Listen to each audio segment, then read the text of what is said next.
হুম।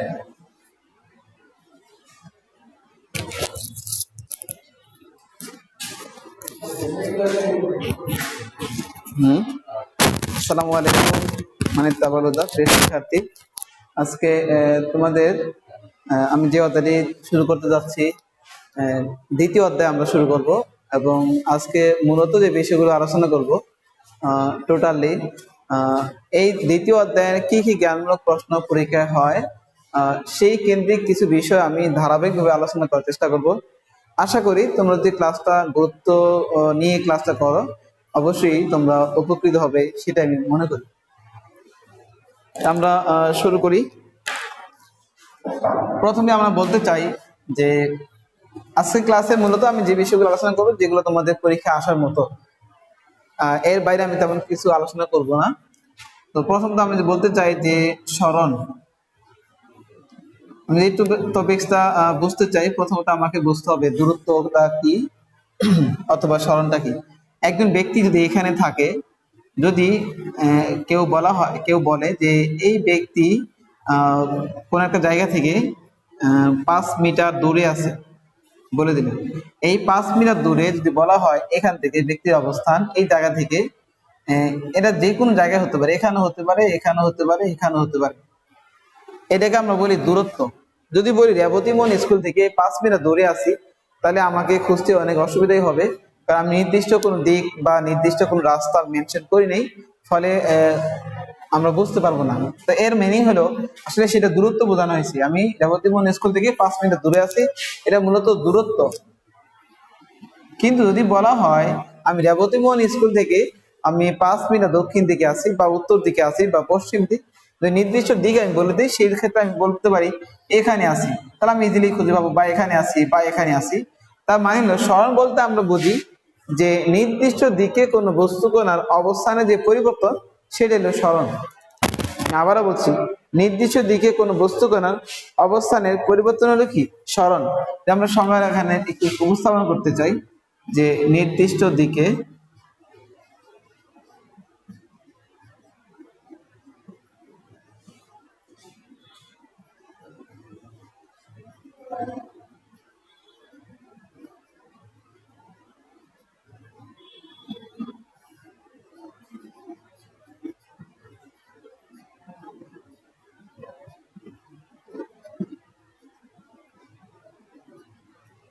নির্দিষ্ট দিকে কোনো বস্তু কণার অবস্থানের পরিবর্তনকে আমরা স্মরণ বললাম। এখন এই স্মরণকে প্রকাশ করা হয় কি দ্বারা? এই স্মরণকে আমরা এস দ্বারা প্রকাশ করতে পারি, ডি দ্বারা প্রকাশ করতে পারি। তবে আমরা আমাদের বিভিন্ন গাণিতিক ক্যালকুলেশন আমরা সাধারণত এস পেয়ে থাকি এবং এসই ব্যবহার করে থাকি। এই জন্য এর প্রকাশ হলো এস। আর এর যে একক, একক হলো দৈর্ঘ্যের একক, সেটা হলো মিটার। এর মাত্রা হলো এন, যেটা স্মরণের ইংরেজি হলো লেংথ, বা দৈর্ঘ্যের যে একক সেই অনুসারে ধরা হয়। তো এই জন্য লেংথ, সেই ক্ষেত্রে আসে হলো মাত্রা এন। আমরা স্মরণ কেন্দ্রিক টপিক গুলো বুঝলাম, একটু যদি তোমরা খাতা নোট করতে পারো এই বিষয়গুলো।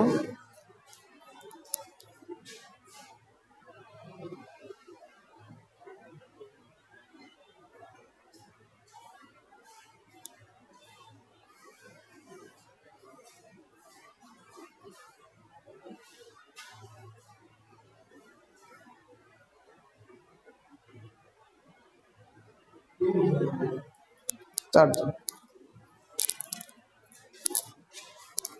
তাহলে আমরা স্মরণ টপিকটা খুব ভালো করে বুঝলাম। এখন আমরা যাব স্মরণের পরে কি আসে আসলে। সেখানে আমাদের দুইটা বিষয় লাগবে, আমরা একটা এখানে লিখতে চাই, এক স্মরণ, আর এখানে আমি লিখলাম দূরত্ব।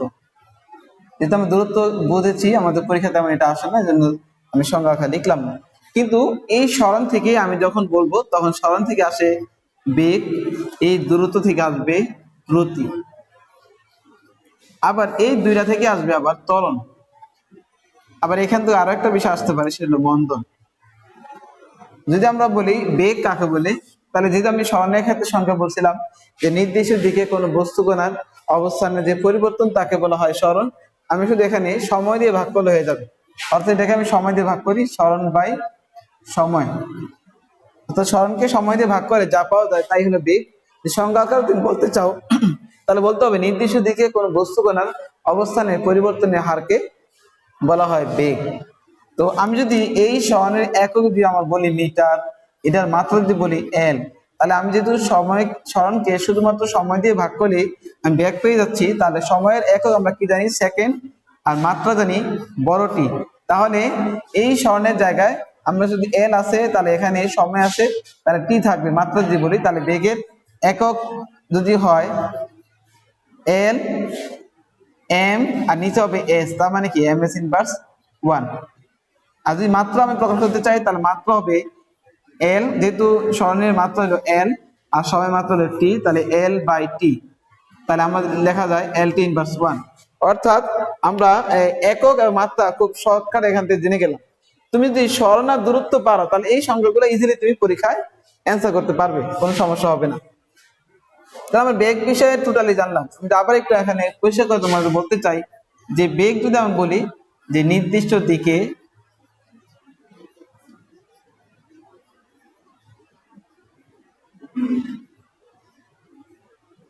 কোনো বস্তু কণার অবস্থানের পরিবর্তনের হারকে বেগ বলে। আচ্ছা, বেগের প্রকাশ আমরা দ্রুতি বলি, বেগ বলে যাই বলি না কেন, এখানে অনেক সময় আদি বেগ থাকে, শেষ বেগ থাকে। যেহেতু তোমরা ক্লাস 10 তোমরা এই বিষয়গুলা জানো বা অঙ্ক করে থাকো, তো আদি বেগ ইউ, শেষ বেগ ভি। সেই ক্ষেত্রে প্রকাশ মূলত বেগের প্রকাশ ভি, দ্রুতির প্রকাশ ভি, কিন্তু যদি আমরা বলি যে আদি বেগ শেষ বেগ সেক্ষেত্রে ইউ ভি হতে পারে। আচ্ছা, এখন এখানে যে বিষয়টা যদি আমরা বলি এককটা কি হবে, আমি মুখস্থ রাখতে পারি এম এস ইনভার্স 1। মাত্রা কি হবে, অবশ্যই এল টি ইনভার্স 1। আমরা বেগ বিষয়টা খুব ভালো করে জানার চেষ্টা করলাম।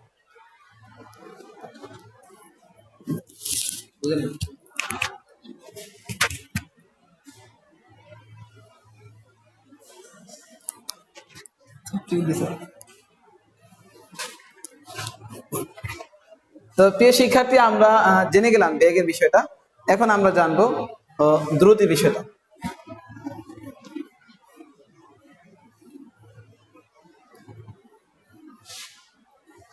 এখন যদি আমরা দ্রুতি বলি, যেহেতু দূরত্ব বলছিলাম, একটু মনোযোগ খেয়াল করে দেখো, আমি যখন সরণ টপিকসটা পড়াচ্ছিলাম তখন বলছিলাম যে যে কোনো দিক, এখানে আমরা রেবতী মন স্কুল থেকে 5 মিনিট দূরে, তাহলে যেহেতু কোনো দিক বলি নেই তাহলে যে কোনো দিক, সেক্ষেত্রে আমরা বলছি দূরত্ব।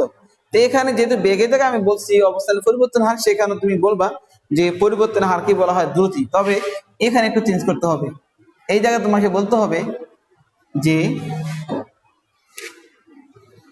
যে কোনো দিকে কোনো বস্তু কোনো অবস্থানের পরিবর্তন হারকে বেগ বলে। তাহলে তুমি এটা একক মাত্রা একই, তাহলে আমরা দ্রুতি জেনে গেলাম এবং বেগও জেনে গেলাম। এই দুইটা গুরুত্বপূর্ণ টপিক ছিল। আচ্ছা, এখন আমরা যাব ত্বরণ।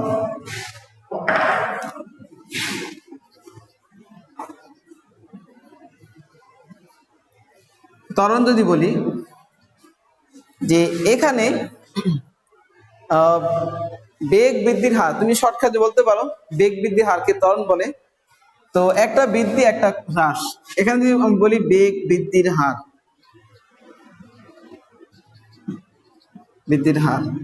এটা কি বেগ হ্রাস, যদি বানান ভুল হয় তোমার তাহলে লিখতে পারো বেগ কমে যাওয়ার হার, অথবা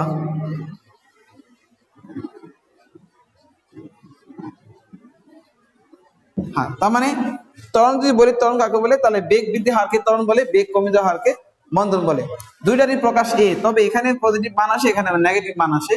এখানে তাহলে এই ইকুয়াল আমরা কি জানি, এই ইকুয়াল আমরা জানি বি মাইনাস ইউ বাই টি। তাহলে এই ইকুয়াল কি, এখানে আসলে বি মাইনাস ইউ বাই টি আসবে, তো মানটা আমাদের মাইনাস আসবে। যদি আমরা এটাকে ঘুরায় ফেলি যে মাইনাস মান আনার জন্য, তাহলে এটা একটা মাইনাস মান আমাদের আসবে। আমাদের সূত্র প্রয়োজন নেই, কারণ আমরা এইটাকে যখন আমরা যে মন্তন হিসাব করি, তাহলে ভি ইকুয়াল ইউ মাইনাস এটি, এই সূত্র আমরা অ্যাপ্লাই করি, তাহলে ভি মাইনাস ইউ ইকুয়াল কি মাইনাস এটি আসে, V minus U by T equal minus E. যে মাইনাস দ্বারা গুণ করে দুই পাশে, তাহলে মূলত সূত্রটা এসে পড়ে এটাকে প্লাস আসে, তাহলে you minus B by T আসে। এটাও আমরা লিখতে পারি এই ইকুয়াল যখন মন্তন হিসাব করব, কিন্তু এটা লেখা তোমাদের প্রয়োজন নাই, কারণ তুমি করতে গেলে তুমি নিশ্চিত এখানে একটা গোলমাল পাকিয়ে ফেলবা। তোমাকে মনে রাখতে হবে A equal V minus C by T. আর যদি মন্দন আসে সেক্ষেত্রে আমাদের মন্দন মিনিং হলো আমাদের ত্বরণের মানটা অবশ্যই মাইনাস একটা এক্স একটা মান আসবে, মাইনাস একটা মান আসবে, তাহলে আমরা বলবো সেটা মন্দন। যদি পজিটিভ মান আসে আমি বলবো ত্বরণ। তাহলে ত্বরণ আর মন্দন আমরা জানলাম। এখানে একটা বিষয় যে ত্বরণের এককটা কি, মন্দনের এককটা কি। ত্বরণের একক এবং মন্দনের একক এবং মাত্রা সব একই, শুধুমাত্র আমরা যদি একক বলতে চাই তাহলে বলতে হবে এখানে শুধু একটা বেগ বাই সময়, একটা সময় বাড়ছে, তা বেগের একক আমরা জানি এম এস ইনভার্স 1, এটাও এস আসবে তাহলে এম এস ইনভার্স 2। তার মানে ত্বরণের একক এম এস ইনভার্স 2, মন্দনের একক এম এস ইনভার্স 2। মাত্রা যদি আমরা বলি, মাত্রা বলতে চাইলে অবশ্যই যে এল টেন বাস 2 দুইটার একই মাত্রা প্রকাশ করে। তার মানে আমরা এখানে জেনে গেলাম যে সরণ কাকে বলে স্পষ্ট ভাবে, এবং বেগ কাকে বলে, দ্রুতি কাকে বলে, ত্বরণ কাকে বলে, এবং মন্দন কাকে বলে। এই প্রশ্নগুলো পরীক্ষায় অহরহ এসে থাকে, তো এই বিষয়গুলো আমি এখানে নিয়ে আসলাম। এখন আরো কিছু বিষয় আমি এখানে বলবো যেগুলো তোমাদের পরীক্ষায় এসে থাকে আসার মতো।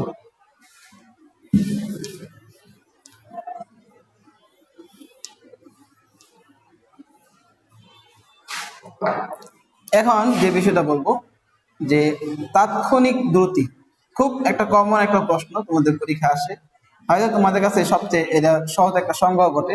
কারণ তাৎক্ষণিক বলতে আমরা বুঝি যে কোনো মুহূর্ত বা যে কোনো সময়। তো যে কোনো মুহূর্তে বা যে কোনো সময়ে কোনো বস্তু কণার যে দ্রুতি সেটাই তাৎক্ষণিক দ্রুতি। আমি সংজ্ঞাটা লিখতে চাই, যে কোনো মুহূর্তে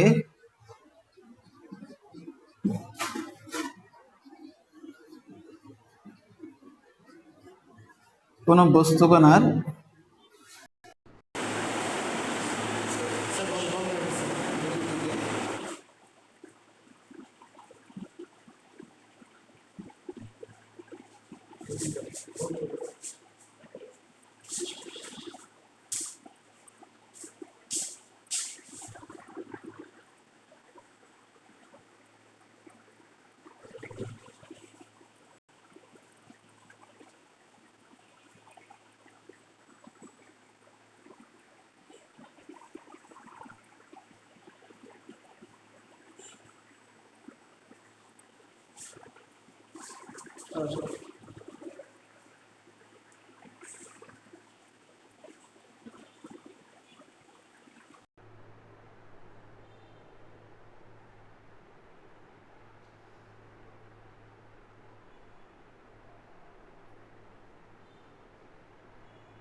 প্রিয় শিক্ষার্থী, একটু আমাদের যান্ত্রিক ত্রুটি ছিল, এই জন্য একটু সমস্যা হলো, হয়তো তোমরা কিছু বিষয় দেখতে পারোনি। আমি একটু আবারও তোমাদের একটু রিপ্লাই করতেছি। তাৎক্ষণিক দ্রুতি বলতে আমরা যা বুঝি যে যে কোনো মুহূর্তে কোনো বস্তু কণার দ্রুতিকে তাৎক্ষণিক দ্রুতি বলা হয়। তাৎক্ষণিক বলতে আমরা বুঝি যে কোনো মুহূর্ত বা যে কোনো সময়। এটার একক মাত্রা আসলে দ্রুতি মাত্রাই, একক মাত্রা বেগের যে মাত্রা সেটাই হবে।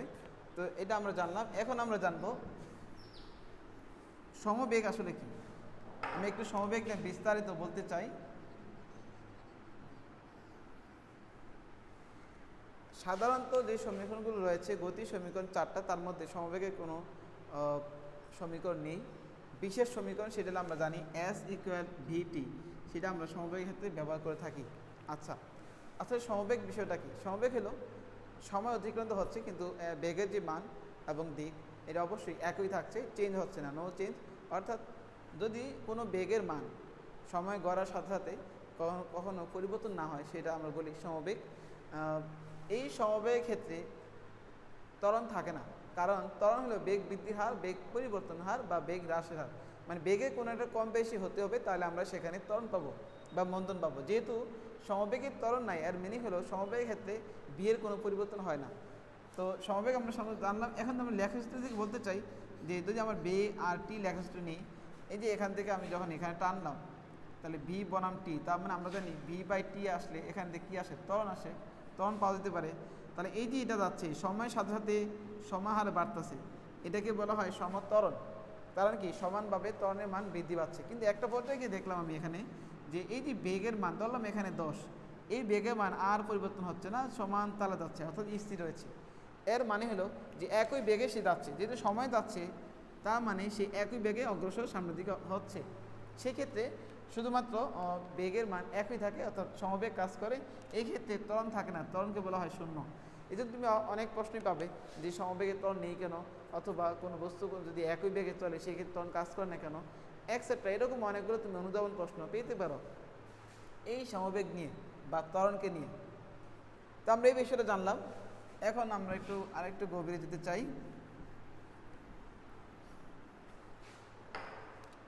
অনেক সময় প্রশ্ন হয় তোমাদের যে গড় দ্রুতি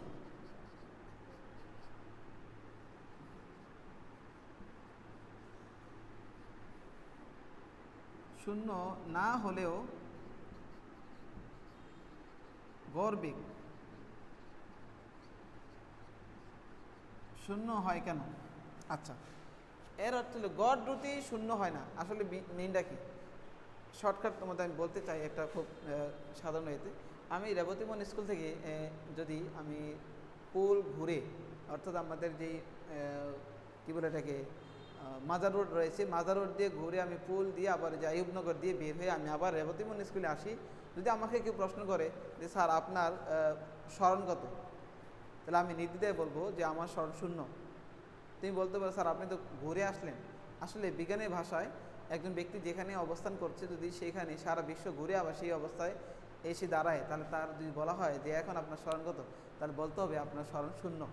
কিন্তু যদি বলা হয় আপনার দূরত্ব কত, আমি তো হাঁটছি, আমি এখান দিয়ে, তাহলে এখানে ঘুরে ঘুরে গুনতে হবে, রাস্তা অতিক্রম করছি আমি, এখানে দূরত্ব গুনতে হবে, গুনে দেখা যাবে যে আমি ধরে নিলাম যে আমি 1 কিলোমিটার পথ হেঁটে আসছি। এই 1 কিলোমিটার পথ দিয়ে আমি হাঁটলাম, এটা মূলত আমার দূরত্ব, নট স্মরণ। কারণ আমি তো আগের অবস্থায় এসে পড়ছি, যেখানে যাত্রা শুরু করছি সেখানে আবার ফেরত আসছি। তাহলে মোট আমার দূরত্ব হলো কত, ধরলাম আমি 1 কিলোমিটার। কিন্তু আমি 1 কিলোমিটার পথ যেতে আমার তো একটা সময় লাগছে, ধরলাম আমার সময় লাগছে 30 মিনিট, তার মানে আধা ঘন্টা। তাহলে আমি যদি বের করতে চাই যে গড় দ্রুতি, আমার গড় দ্রুতি কত, তাহলে আমি পাবো এখানে যে মোট 1 কিলোমিটার আর হলো কি 30 মিনিট, মানে আধা ঘন্টা, মানে কি আমরা ধরলাম হাফ, 30 মিনিট ধরি, এটাকে সেকেন্ড নিলে পর আমি মিটার বা সেকেন্ড একটা মান পেয়ে যাবো। তার মানে আমি এটা বলতে চাচ্ছি তোমাদেরকে যে কোনো জায়গার যে গড় দ্রুতি আমাকে বের করতে বলে আমি পাবো, কিন্তু গড় বেগ আমি নাও পেতে পারি। কারণ যেহেতু স্মরণ যদি আমি আগের অবস্থায় আইসা করি, মোট স্মরণ যদি আমার শূন্য হয়ে যায়, তাহলে আমি গড় বেগ নাও পেতে পারি, কিন্তু গড় দ্রুতি আমি মান অবশ্যই পেতে পারি।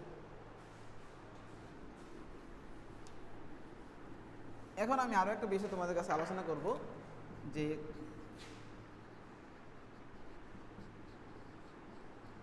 সমদ্রুতিতে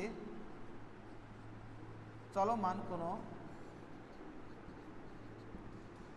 বস্তুর ক্ষেত্রে ত্বরণ আছে, এর ব্যাখ্যা আমি তোমাদের জানার চেষ্টা করি। সমদ্রুতিতে চলবে বলে নেই কোথায় চলছে। আচ্ছা, যদি সরলরেখায় যায় তাহলে তো এখানে ত্বরণ কাজ করে না, কারণ একই দিকে গেলে সমদ্রুতিতে চলে তাহলে অবশ্যই কাজ করবে না। কিন্তু যদি সমদ্রুতিতে চলতেছে কিন্তু বৃত্তাকার পথে একই দূরত্ব নিয়ে সেই অবস্থান করতেছে, ঘুরতেছে, কিন্তু খেয়াল করে দেখো যদি এখানে ঘুরে প্রতিটা মুহূর্তে আমি যদি স্পর্শক আঁকি, তাহলে দেখো দিক পরিবর্তন করতেছে। কিন্তু এই যে দিক পরিবর্তন করে বৃত্তাকার পথে যখন একটা বস্তু চলবে সমদ্রুতিতে, তখন কিন্তু অবশ্যই তার ত্বরণ থাকবে। অর্থাৎ বৃত্তাকার পথে কোনো বস্তু যদি সমদ্রুতিতে চলমান থাকে, অবশ্যই সেই বস্তুর ক্ষেত্রে ত্বরণ উদ্ভব হয় বা ত্বরণ সৃষ্টি হয়। কেন? সেখানে বারবার বস্তুটি তার দিক পরিবর্তন করে, এই দিক পরিবর্তন করার কারণেই তার মূলত এখানে ত্বরণ চলে আসে। আশা করি তোমরা এই টপিক্সটা বুঝতে পেরেছ।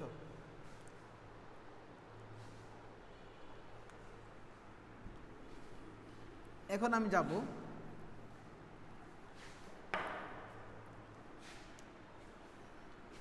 যে পরন্ত বস্তুর, আমরা জানি পরন্ত বস্তুর সূত্র আছে মোট 3টা, আমি এক এক ধরে আলোচনা করতে চাই। যে পরন্ত বস্তুর ক্ষেত্রে যে ব্যাখ্যা গ্যালিলিও দিয়েছেন সেটা হলো যে যেখানে আমি এই কাজটা করব অবশ্যই ওই জায়গায় লাগবে স্থির অবস্থান, লাগবে একটা নির্দিষ্ট উচ্চতা লাগবে, এবং ওইখানে বাতাস থাকা যাবে না, অর্থাৎ বাতাস মুক্ত থাকবে, বায়ু শূন্য মুক্ত বাতাস। তো বাতাস ছাড়া যেখানে আমি কোনো বিষয় চিন্তা করব, তাহলে আমার চিন্তা করতে হবে সেই জায়গায় অভিকর্ষ ত্বরণ কাজ করবে না। কারণ মুক্ত বাতাস হলে সেখানে অভিকর্ষজ ত্বরণ থাকে না, সেটা শূন্য হয়ে যায়, বস্তুর ভর যাই হোক না কেন। তো এখানে প্রথম সূত্র হলো, যদি আমরা কোনো বস্তু একাধিক বস্তুকে আমরা একই উচ্চ থেকে ধরলাম, আমি এখান থেকে ফেলে দেবো নিচে, একাধিক বস্তু ফেলে দিতে চাই, এর ভর 50 কেজি, এর ভর 50 গ্রাম, রাত দিন তফাৎ।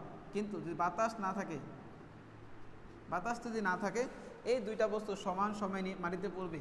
এটা হলো প্রথম সূত্র। এখন আরেকটা বিষয়, যদি এটা হলো প্রথম সূত্র আমরা জানলাম। দ্বিতীয় সূত্র, এখান থেকে যখন এখানে পড়তে চাই তখন তার অবশ্যই সময় লাগে, এবং এখান থেকে যখন এই বস্তুগুলো নিচে পড়ে তার অবশ্যই বেগ আছে। এই ভি আর টি সম্পর্ক হবে বি সমাধিক টি।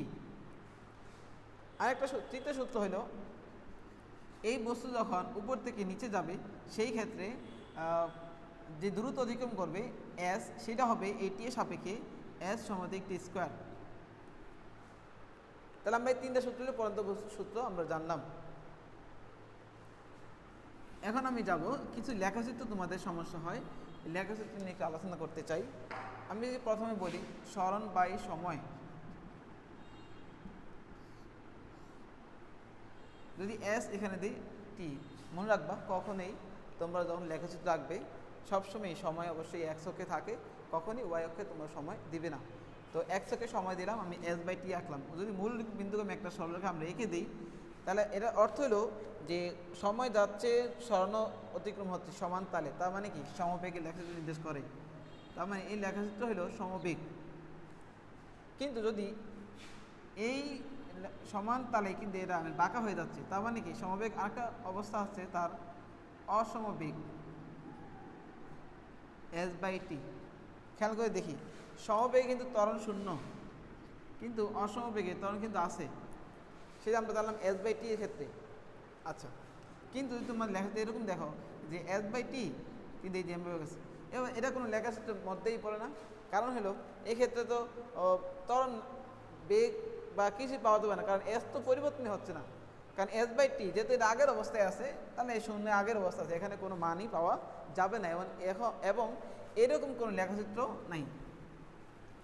তাহলে আমরা এস বাই টি লেখাচিত্র আমরা আঁকলাম, সরণ বাই সময় যে লেখাচিত্র হতে পারে সেগুলো আমরা জানলাম। এখন আমরা যাব বেগ বাই সময়।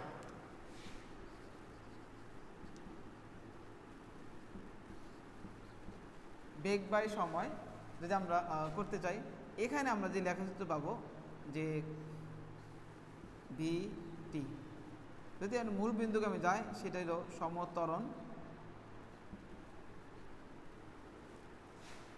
এবং এটা আরও একটা লেখাচিত্র নির্দেশ করে, সেটা হলো পরন্ত বস্তুর যে লেখাচিত্র সেটা একই লেখাচিত্র নির্দেশ করে। আর যদি এরকম হয় বাঁকা হয়ে গেছে, তাহলে বলতে হবে অসম ত্বরণ। যদি এরকম হয় এখান দিয়ে যায়, এটা বলতে হবে সমবেগ, কারণ বেগে কোনো পরিবর্তন হচ্ছে না। এই হলো বেগ সময় লেখাচিত্র। না, আরেকটা যে আমি লিখে রাখতে চাই এখানে, যদি এরকম হয় বেগ বাই টি, সেক্ষেত্রে এই লেখাচিত্র হলো অভিকর্ষের বিপরীতে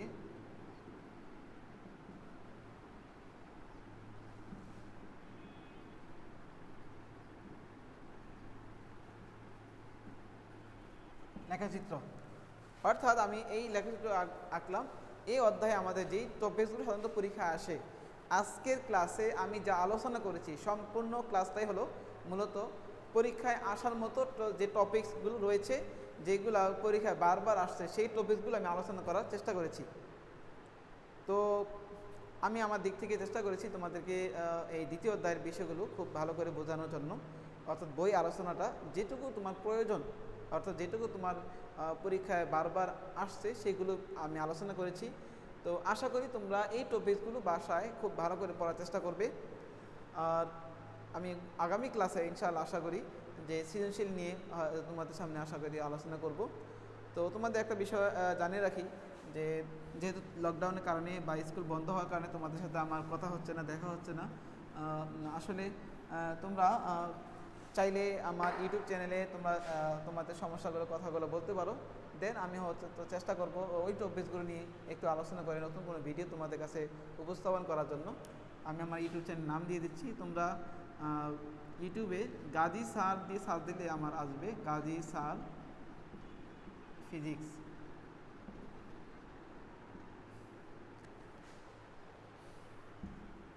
এটা হলো আমার ইউটিউব চ্যানেল। তোমরা এই চ্যানেলের মধ্যে যদি যাও তাহলে সেখানে গিয়ে যে ক্লাসগুলো রয়েছে ক্লাসগুলো দেখতে পারো। অবশ্যই তোমাদেরকে রিকোয়েস্ট করবো, যখন তোমরা ক্লাসগুলো দেখবে অবশ্যই তোমরা কানে হেডফোন দিয়ে ক্লাসগুলো দেখার চেষ্টা করবে এবং মনোযোগের সাথে দেখবে। আশা করি অত্যন্ত উপকৃত হবে। এবং তোমাদের কোনো যদি প্রশ্ন থাকে আমাকে কমেন্টস বক্সে দিয়ে তোমরা কমেন্ট করো যে স্যার আমাদের এই টপিকসগুলো যে আলোচনা করতেন আরেকটু ডিটেলস, তাহলে আমি ওই অধ্যায়গুলো ওই টপিকসগুলো ধরতে আলোচনা করে নতুন কোনো ভিডিও আপলোড করবো, দেন তোমাদের উপকার হবে, সেটা তোমাদের জন্য। তো আজকে আর কথা না বাড়ালাম, আজকে এ পর্যন্ত থাক। আর তোমাদের সাথে কোনো প্রশ্ন যদি থাকে এখন আমি তোমাদের জিজ্ঞাসা করবো, তোমরা আমার সাথে কথা বলার চেষ্টা করবে।